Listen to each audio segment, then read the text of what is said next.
Beleza, pessoal? Na aula de hoje a gente vai falar um pouquinho sobre o período joanino, tá? E a vinda da família real para o Brasil. Coisa que é extremamente importante para que a gente consiga compreender o processo de independência. Eu sou o professor Écio. Essa é mais uma aula sobre história do Brasil. Sigam o nosso canal aí, curtam e compartilhem. Espero que vocês gostem da aula. Bom, vamos lá. Para começar a falar sobre isso, a gente precisa estar entendendo o que está acontecendo na Europa. A conjuntura europeia é fundamental para a gente compreender o porquê que essa família real vai sair de lá da Europa e vir para o Brasil. Não vai vir à toa, né, pessoal? Imagina, hoje já é complicado, né, você pegar e sair numa viagem para atravessar o mar de navio. Imagina naquela época lá, início do século XIX. Então vamos entender o porquê que isso aconteceu. Primeiramente, a gente precisa entender que Inglaterra e França estavam num processo de transição do capitalismo mercantilista para o capitalismo industrial. Principalmente a Inglaterra, que já estava desenvolvida, visto que fez a sua revolução industrial ainda no século XVIII. A França passando por um processo revolucionário, Revolução Francesa, inclusive deu uma aula, deu uma olhada no nosso vídeo sobre a Revolução Francesa, tá? Então, a Revolução Francesa vai ser importantíssimo para a chegada da burguesia ao poder, onde? Na França, beleza? E a partir da chegada da burguesia ao poder, né? E consequentemente, com a chegada de Napoleão ao poder através do golpe 18 Brumário, você vai ter um fortalecimento dessa indústria francesa, beleza, galera? Tá bom.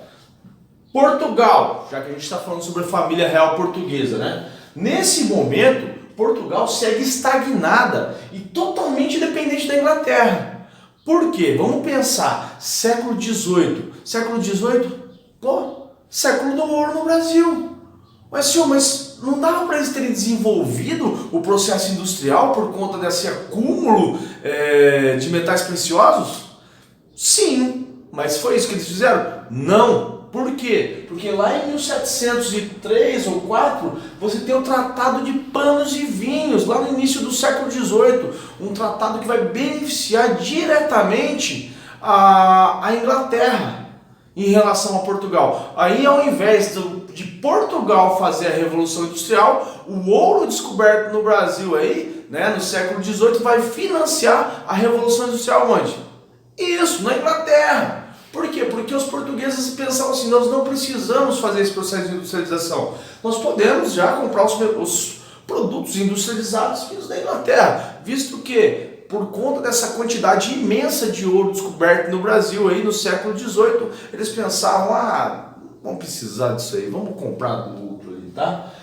Na segunda metade do século XVIII, nós temos o Marquês de Pombal e a sua administração pombalina, que vai otimizar, que vai nacionalizar grande parte do que era feito nas colônias portuguesas, né? Ele vai, como se diz assim, conseguir, mesmo com sua proposta de transformar essa administração portuguesa, otimizar, modernizar, a palavra é essa, modernizar essa administração, mesmo assim, mesmo com a interferência do Marquês de Pombal, ele não vai conseguir o quê? Desvincular a economia portuguesa da economia inglesa. Tá? Então, Portugal vai ficar muito dependente dessa economia inglesa. Ué, mas por que você está dizendo isso? Porque se você assistiu a nossa aula sobre Império Napoleônico ou Era Napoleônica, você vai perceber que depois da Batalha de Trafalgar, Napoleão, percebendo que não conseguiria invadir a Inglaterra, ele vai impor um bloqueio continental. Para quê? Visando o quê? Visando estrangular economicamente a Inglaterra, né? Porque ele pensou assim, não, se eu enfraquecer economicamente a Inglaterra, eu terei vantagens sobre os ingleses. Assim sendo, esse bloqueio continental não permitia que nenhum navio inglês ou das colônias inglesas atracassem nos portos europeus, né? Mas aí temos um problema. Qual é o problema, senhor? O problema está aqui, ó. Esse tratado entre Portugal e Inglaterra, esse grande parceiro comercial dos ingleses, que no caso é Portugal, né? E aí fica nessa questão, se eu pegar e parar de comercializar com a Inglaterra e fechar um acordo com os franceses, quem me garante que Napoleão não irá invadir mesmo assim o meu território? Ou, se eu pegar, tem outra também, quem me garante que a Inglaterra não vai invadir minhas colônias, visto que a Inglaterra tinha a maior frota, né, a maior marinha do mundo nesse momento, ela era a dona dos mares, tá? Então, ele pensa dessa forma, então eu acho melhor fechar parceria com os ingleses, né? E aí entra em cena, né, o Lord Strangford, aliás, né, nominho legal, né, bacana. Esse cara aí, ele vai prometer conduzir a família real portuguesa até o Brasil, saindo de Portugal no fim de 1807, chegando ao Brasil em 1808. A partir de então, o Napoleão faz um acordo com a Espanha em 1807, conhecido como Tratado de Fontainebleau, onde eles propunham dividir Portugal entre essas duas nações e as suas colônias também. Para quem assistiu o vídeo sobre a crise no Império Espanhol, né, vai perceber que em determinado momento Napoleão não vai cumprir sua parte, vai invadir também a Espanha e dar o trono ao seu irmão. Então tudo isso aqui está acontecendo na Europa.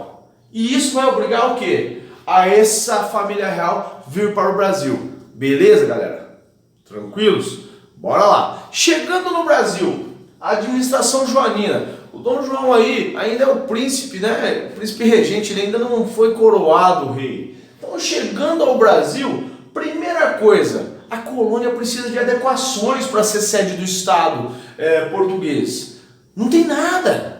Não tem biblioteca, não tem universidade, não tem inúmeros fatores, tá? Então tudo isso precisa ser desenvolvido. Você vai ter nesse momento a criação da Biblioteca Real, nós teremos também a criação, como se diz assim, Nossa, me fugiu agora da memória. Bom, daqui a pouco eu coloco na descrição aí para vocês tudo que foi criado nesse momento aí, para que eles pudessem administrar o território a partir daqui.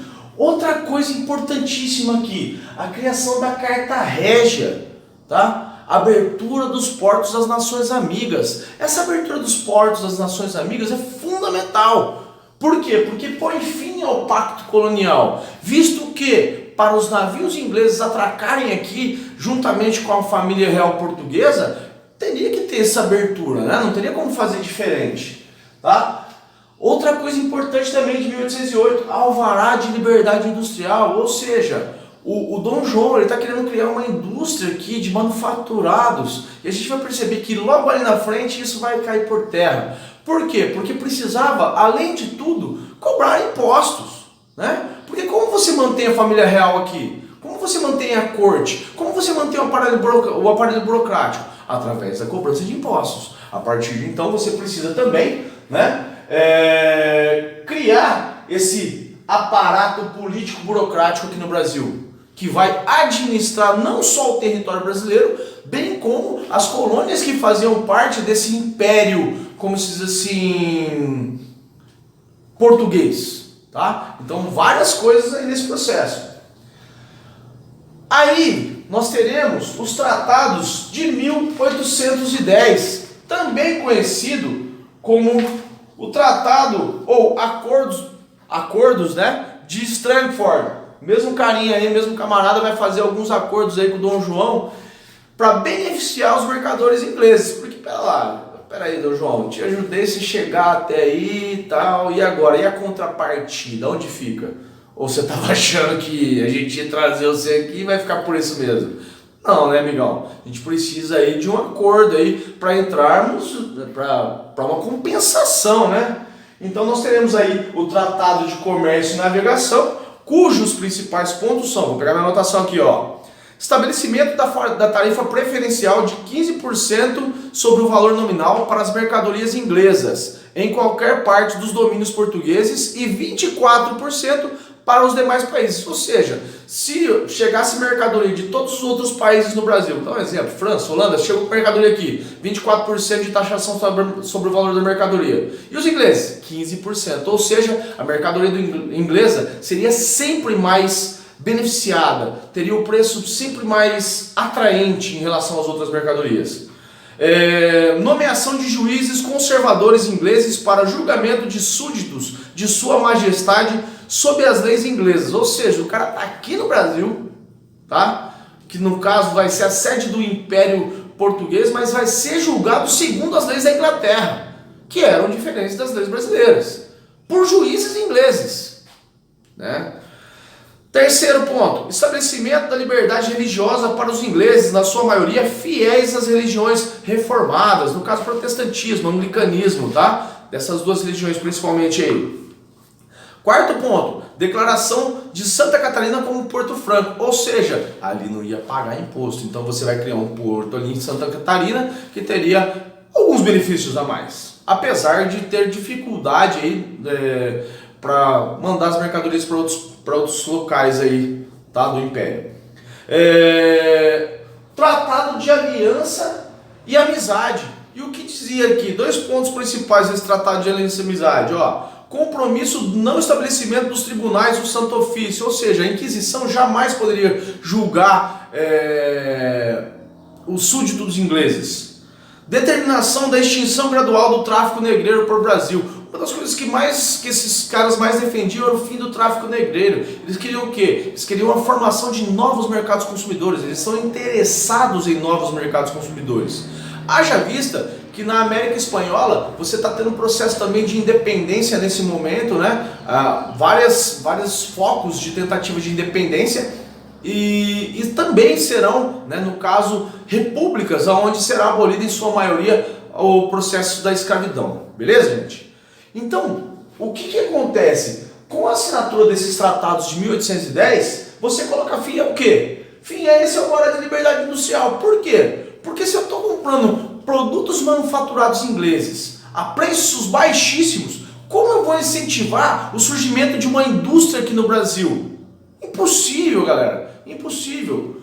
Porque para você desenvolver indústria aqui no Brasil, você teria que competir com material, com produto inglês, que vinha a preço baixíssimo, tá? Então não necessariamente esses tratados de 1810 anulam o alvará de liberdade industrial, porque ninguém vai querer montar uma indústria, haja vista que era muito mais barato comprar os produtos ingleses do que montar um processo industrial aqui. Tudo bem? Não havia a ideia de protecionismo, está entrando em vigor a ideia do liberalismo nesse processo como um todo, tá bom? É isso. Agora aqui, Brasil, Reino Unido, a Portugal e Algarves. O que é isso aí, senhor? Ó, lá em 1815, com o fim da era napoleônica lá, com a Batalha de Waterloo, você vai ter, como se diz assim, um congresso, né? Congresso de Viena, em 1815, onde vai ter a proposta da reestruturação das monarquias absolutistas. E Portugal, a sede da monarquia absolutista de Portugal era onde? Na Europa, em Portugal. Aí o pessoal lá do Congresso de Viena diz o seguinte para o Dom João, ó, é o seguinte, a sede administrativa de vocês é aqui em Portugal, porque aí é uma colônia. Aí o Dom João fala, não, pera lá, então a gente vai instituir que o Brasil seja incorporado ao Reino Unido, a Portugal e Algarves. Assim a gente continua administrando aqui, sem ter a necessidade de voltar para Portugal. Visto, né, que eles já estavam, como se diz assim, conseguindo administrar e estruturar essa administração aqui do Brasil. Então eles pensaram assim, voltar para lá agora para quê? Vamos ficar por aqui mesmo, vamos dar um tempo aqui, né? A proposta dessa ideia do Reino Unido partiu de quem? Do ministro Tyler Hunt. Para quem viu, para quem já viu a aula sobre Congresso de Viena, o ministro Tyler Hunt, ele era o ministro francês, né, que vai conseguir grandes avanços para a França no Congresso de Viena. E a proposta ela vai desagradar profundamente os ingleses. Por quê? Porque os ingleses queriam que a abertura dos mercados brasileiros às suas mercadorias. Isso tudo já estava consolidado em 1810. Né, através dos tratados de 1810. Aqui nós estamos falando de 1815, 5 anos depois. Depois dessa consolidação, para eles é o seguinte, volta a família real aqui para Portugal e a gente administra lá. Né? Já temos os caminhos abertos. Posterior a isso, nós temos alguns problemas aí. Revolução Pernambucana de 1817. A sede do Império, ela vai estar ali no Rio de Janeiro. E as outras regiões do Brasil vão se sentir em segundo plano, né? Pernambuco sempre foi uma região, né, muito ativa, desde o processo da ocupação portuguesa no Brasil. E quando dessa cobrança, essas altas taxas de impostos que serão vindas, Pernambuco vai se sentir, como se diz assim, ultrajada, porque vai vir de forma arbitrária, em determinado momento, com o apoio da Paraíba, do Ceará. Eles vão tentar fazer um processo revolucionário, que vai ficar conhecido como Revolução Pernambucana em 1817. Primeiro, por conta da alta cobrança de impostos. O movimento ele tem um teor separatista e republicano, influenciado diretamente com tudo que está acontecendo, não só na América Latina, tá? Mas também no mundo todo, por conta dos ideais iluministas. Tudo bem? Então, essa Revolução Pernambucana merece uma aula. Prometo que eu vou fazer uma aula sobre ela só. Na política externa, o Dom João vai anexar a Guiana Francesa como forma de retaliação ao Napoleão. E também a Cisplatina, ali a parte oriental do Rio da Prata, que no caso hoje é conhecido como Uruguai. Então basicamente esse será o início e o processo de administração e transformação do Brasil em sede do Império. Fato fundamental para o processo de independência. Mas essa é uma outra aula. Beleza, galera? Espero que vocês tenham curtido aí. Um grande abraço a todos. Até mais!